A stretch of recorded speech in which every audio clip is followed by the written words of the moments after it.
By election ಗೆದ್ರೂ ಕೂಡ CM ಸಿದ್ದರಾಮಯ್ಯನವರಿಗೆ ಮಾತ್ರ tension ತಪ್ತಾ ಇಲ್ಲ. ಈಗ ಸಂಪುಟ ಪುನಾರಚನೆ ಮಾಡಬೇಕಾದಂತ ಕಗ್ಗಂಟು ಬಂದೊದಗಿದೆ. ಹಾಗಾಗಿ ಈ ರೀತಿಯಾಗಿ ಪುನರಾರಚನೆ ಮಾಡಲೇಬೇಕು ಅಂದ್ರೆ ಸಂಪುಟ ಸರ್ಜರಿಗೆ ಯಾವ ರೀತಿ ಕೈ ಹಾಕಬೇಕು, ಯಾರನ್ನ ಕೈ ಬಿಡಬೇಕು, ಯಾರನ್ನ ಸೇರಿಸ್ಕೊಳ್ಬೇಕು, ಅದು ಈಗ ಸದ್ಯಕ್ಕೆ ದೊಡ್ಡ ತಲೆಬಿಸಿ. ಸಂಪುಟ ಪುನಾರಚನೆ ಮಾಡಿದ್ರೆ ಕೆಲವರನ್ನ ಕೈ ಬಿಡಬೇಕಾಗುತ್ತೆ. ಕೈ ಬಿಡಬೇಕಾದವರು ಎಲ್ಲರೂ ಕೂಡ ಸಿಎಂ ಆಪ್ತ ವಲಯದವರೇ ಆದ್ರೆ ಹೇಗಿರುತ್ತೆ? ಹೀಗಾಗಿ ಸಿಎಂ ಸಿದ್ದರಾಮಯ್ಯನವರಿಗೆ ಇದು ತಲೆಬಿಸಿ ಶುರುವಾದಂತೆ ಆಗಿದೆ. ಮುಡಾ ಹಗರಣದ ಕಠಿಣ ಪರಿಸ್ಥಿತಿಯಲ್ಲಿ ತಮ್ಮ ಪರ ನಿಂತವರನ್ನ ಹೇಗ್ ತಾನೇ ಕೈ ಬಿಡೋದಕ್ಕಾಗುತ್ತೆ? ಪ್ರತಿಪಕ್ಷಗಳಿಗೆ ತೊಡೆ ತಟ್ಟಿ ಬಾಯಿ ಮುಚ್ಚಿಸಿದವರು ಈ ಸಚಿವರು. ಇಂಥವ್ರನ್ನ ಕೈ ಬಿಡೋದು ಹೇಗೆ ಅನ್ನೋದು ಒಂದ್ ಕಡೆ ತಲೆಬಿಸಿ. ಸರ್ಜರಿ ಮಾಡಲೇಬೇಕು, ಮಾಡುವಂಥ ಸಂದರ್ಭದಲ್ಲಿ ಯಾರನ್ನು ಸೇರಿಸ್ಕೊಳ್ಳೋಣ, ಯಾರನ್ನು ಬಿಡೋಣ, ಅವರ ಮಧ್ಯೆ ಯಾವ ರೀತಿ ಈ ಅಸಮಾಧಾನವನ್ನು ಹೋಗ್ಲಾಡಿಸೋದು, ಇವೆಲ್ಲ ಕೂಡ ಸವಾಲಾಗ್ತಾ ಇದ್ದಾವೆ. ಇಂಥವ್ರನ್ನ ಸಂಪುಟದಿಂದ ಹೇಗೆ ಕೈ ಬಿಡೋದು ಅನ್ನುವಂಥ ಚಿಂತೆ ಈಗ ಸಿಎಂ ಸಿದ್ದರಾಮಯ್ಯನವರಿಗೆ ಶುರುವಾಗಿದೆ. ಇನ್ನು ಸಚಿವ ಸ್ಥಾನಕ್ಕೆ ಆಸೆ ಇಟ್ಟವರಿಂದ ಕೂಡ ಸಿಎಂ ಪರ ಬ್ಯಾಟ್ ಬೀಸ್ತಾ ಇದ್ದಾರೆ. ಅವರನ್ನ ಸಿದ್ದರಾಮಯ್ಯ ಕಡೆಗಣಿಸುವಂತಿಲ್ಲ. ಅಂದ್ರೆ ಈಗ ಕೆಲವರು ಸಚಿವ ಸ್ಥಾನಕ್ಕೆ ಆಕಾಂಕ್ಷಿಗಳಿದ್ದಾರೆ, ಅವರು ಕೂಡ ಸಿಎಂ ಸಿದ್ದರಾಮಯ್ಯನವರ ಪರವಾಗಿ ವಹಿಸ್ಕೊಂಡು ಬಂದಿದ್ದಾರೆ, ವಿಪಕ್ಷಕ್ಕೆ ತೊಡೆ ತಟ್ಟು ನಿಂತಿದ್ದಾರೆ. ಇನ್ ಕೆಲವರು ಸಚಿವ ಸ್ಥಾನದಲ್ಲಿ ಇರುವಂತವರೇ ಸಿದ್ದರಾಮಯ್ಯನವರ ಪರವಾಗಿದ್ದಾರೆ, ಅವ್ರ ಬೆಂಬಲಕ್ಕೆ ನಿಂತಿದ್ದಾರೆ. ಇಡೀ ಸಚಿವ ಸಂಪುಟ ಕೂಡ ಸಿದ್ದರಾಮಯ್ಯನವರ ಬೆನ್ನಿಗೆ ನಿಂತ್ಕೊಂಡು ಮುಡಾಗೆ ಸಂಬಂಧಪಟ್ಟಂತೆ ಏನೇ ಸಂಕಷ್ಟಗಳು ಬಂದರೂ ಕೂಡ ನಾವು ಸಿದ್ದರಾಮಯ್ಯನವರ ಪರ ಇರ್ತೀವಿ ಅಂತ ಹೋರಾಟವನ್ನು ನಡೆಸಿದ್ರು.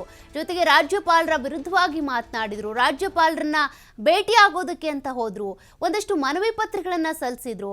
ಇದರಲ್ಲಿ ಸಿದ್ದರಾಮಯ್ಯನವರ ತಪ್ಪಿಲ್ಲ ಅಂತೇಳಿ ಸಿದ್ದರಾಮಯ್ಯನವರ ಬೆಂಬಲಕ್ಕೆ ನಿಂತರು. ಹೀಗಾಗಿ ಈಗ ಸಿದ್ದರಾಮಯ್ಯನವ್ರಿಗೆ ಇದೇ ಇಕ್ಕಟ್ಟು. ಒಂದ್ ಕಡೆ ಇರುವಂತ ಸಚಿವರನ್ನ ಉಳಿಸ್ಕೊಳ್ಳೋದಕ್ಕೂ ಆಗ್ತಾ ಇಲ್ಲ, ಮತ್ತೊಂದು ಕಡೆ ಆಕಾಂಕ್ಷಿಗಳೇನಿದ್ದಾರೆ ಅವ್ರಿಗೆ ಸ್ಥಾನ ಕೊಡೋದು ಕೂಡ ಕಷ್ಟ. ಈ ಕಗ್ಗಂಟನ್ನ ಹೇಗೆ ಬಿಡಿಸ್ಕೊಳ್ಳೋದು ಅನ್ನೋದೇ ಈಗ ಸಿದ್ದರಾಮಯ್ಯನವರ ಎದುರುಗಡೆ ಇರುವಂತಹ ಪ್ರಶ್ನೆ. ಒಟ್ಟಿನಲ್ಲಿ ಈ ಒಂದು ಸಂಪುಟ ರಚನೆ ಏನಿದೆ, ಪುನಾರಚನೆ ಆಗಲೇಬೇಕು, ಸರ್ಜರಿ ಆಗಲೇಬೇಕು.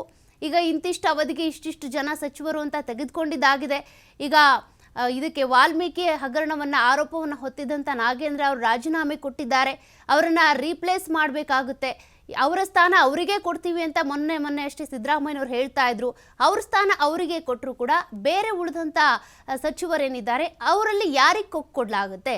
ಸಿದ್ದರಾಮಯ್ಯನವರ ಬೆಂಬಲಿಗರಿಗೆ ಕೊಡ್ತಾರಾ, ಅಥವಾ ಡಿ ಕೆ ಶಿವಕುಮಾರ್ ಅವರ ಬೆಂಬಲಿಗರಿಗೆ ಕೊಡ್ತಾರಾ? ಮತ್ತೆ ಆ ಸ್ಥಾನಕ್ಕೆ ತಂದು ಕೂರಿಸೋದು ಅಂತ ನೋಡಿದ್ರು ಕೂಡ ಸಿದ್ದರಾಮಯ್ಯನವರ ಬೆಂಬಲಿಗ ಶಾಸಕರನ್ನೇ ಕರ್ಕೊಂಡು ಬಂದು ಕೂರಿಸ್ತಾರಾ, ಅಥವಾ ಡಿ ಕೆ ಶಿವಕುಮಾರ್ ಅವರ ಪರವಾಗಿರುವಂಥವ್ರನ್ನ ಕೂರಿಸ್ತಾರಾ ಅನ್ನೋದು. ಅಂದ್ರೆ ಇಲ್ಲಿ ಸಚಿವ ಸಂಪುಟ ಪುನಾರಚನೆ ಆಗುವಂಥ ಸಂದರ್ಭದಲ್ಲೂ ಕೂಡ ಯಾರ ಕೈ ಮೇಲುಗೈ ಆಗುತ್ತೆ ಅನ್ನೋದು ಒಂದು ಪ್ರಶ್ನೆ.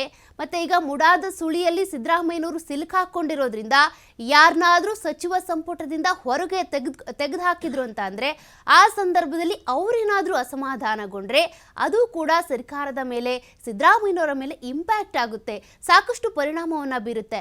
ಹಾಗಾಗಿ ಈಗ ಸಚಿವ ಸಂಪುಟದ ಸರ್ಜರಿ ಆಗಬೇಕು ಅಂತ ಅಂದ್ರೆ, ಪುನಾರಚನೆ ಆಗಬೇಕು ಅಂತ ಅಂದ್ರೆ ಯಾವ ರೀತಿ ಆಗಬೇಕು, ಯಾರನ್ನು ತೆಗಿಬೇಕು, ಯಾರನ್ನು ಮತ್ತೆ ಸಂಪುಟಕ್ಕೆ ಸೇರಿಸ್ಕೊಳ್ಬೇಕು, ನನ್ನ ಬೆಂಬಲಿಗರನ್ನ ಸೇರಿಸ್ಕೊಳ್ಬೇಕಾ, ಡಿ ಕೆ ಶಿವಕುಮಾರ್ ಅವರ ಬೆಂಬಲಿಗರನ್ನ ಸೇರಿಸ್ಕೊಳ್ಬೇಕಾ, ಇದೆಲ್ಲ ಸಾಕಷ್ಟು ತಲೆನೋವು. ಇದನ್ನೆಲ್ಲ ಕೂಡ ಹೇಗೆ ಫೇಸ್ ಮಾಡ್ತಾರೆ ನೋಡ್ಬೇಕಿದೆ ಸಿದ್ದರಾಮಯ್ಯನವರು.